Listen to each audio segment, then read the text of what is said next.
Good morning, or afternoon, or evening, sisters. Two events in 2019 have been on my mind and in my heart. These two events are calling me to invite you into a time of prayer. 145 days of prayer, leading up to our 145th birthday on October 21, the day that Carolyn Neville Paree and the women she brought together organized the Christian Women's Board of Missions, which has become Disciples Women. The two events I'm talking about are the 145th birthday and our participation in the UN's Commission on the Status of Women.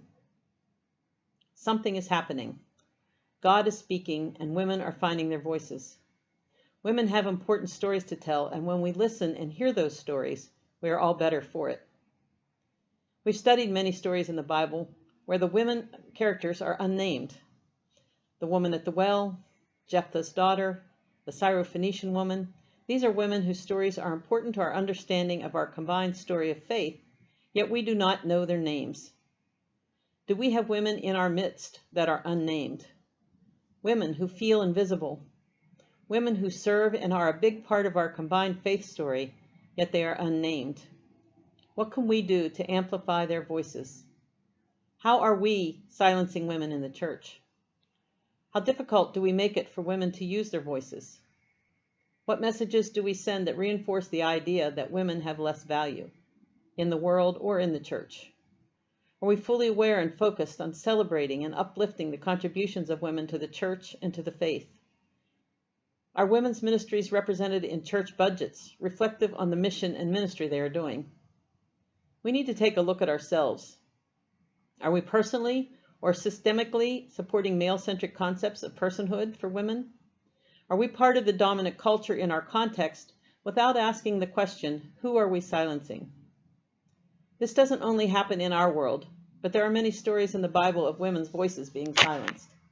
For example, the story of David and Bathsheba in 2 Samuel. Growing up, I remember hearing this story as if it were a romance. Later, in my own reading and study of that same passage, I did not see where the idea of romance came from. It is instead a story about power and lack of consent. David uses his power to summon Bathsheba, a married woman, expressly to have sex with her. Regardless of the spin you put on it, this is not romance. This is not intimacy. There was no mention of consent. Did she even have the ability to consent or to protest? We have no idea how she felt. Was she horrified? Was she a willing participant? How did she feel about the murder of her righteous husband? How did the birth of Solomon heal or worsen or somehow change the situation? We don't know any of those things because Bathsheba is silenced. Women are finding their voices, like the hashtag #MeToo and the hashtag Time's Up movements, and still they are often not believed. Are you finding your voice? Are you making room for the voices of other women? Are you encouraging your girls and young women to speak? Are you the hero of your own life? Are you making other heroes or sheroes to speak the wisdom God gives them and follow God's lead? I'm inviting you to enter into a time of prayer, 145 days of prayer, to celebrate the upcoming birthday of women's ministry in the Disciples of Christ.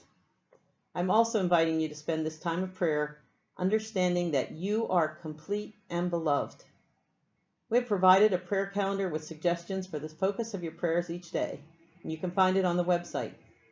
Certainly, we encourage you to pray as you are moved to pray. You're certainly not obligated to the calendar. During this time of prayer, I invite you to pray to be bold and courageous, and to speak, act, and advocate for the rights of all women. That we encourage, honor, and mentor other women so they too may find their voices and live out their call. I invite you to pray for the ability to see those around us that we are silencing, either actively or passively by not naming and empowering them. Let's celebrate all God has done for and with the women of the church, and all that God is still calling us to do and be. I love the women of this church. They are the movement in the movement for wholeness that we claim. Bless you. Believe that God has given you all you need, and Christ walks beside you as you pray for one day for every year women have been organized to do mission and ministry in the Disciples of Christ.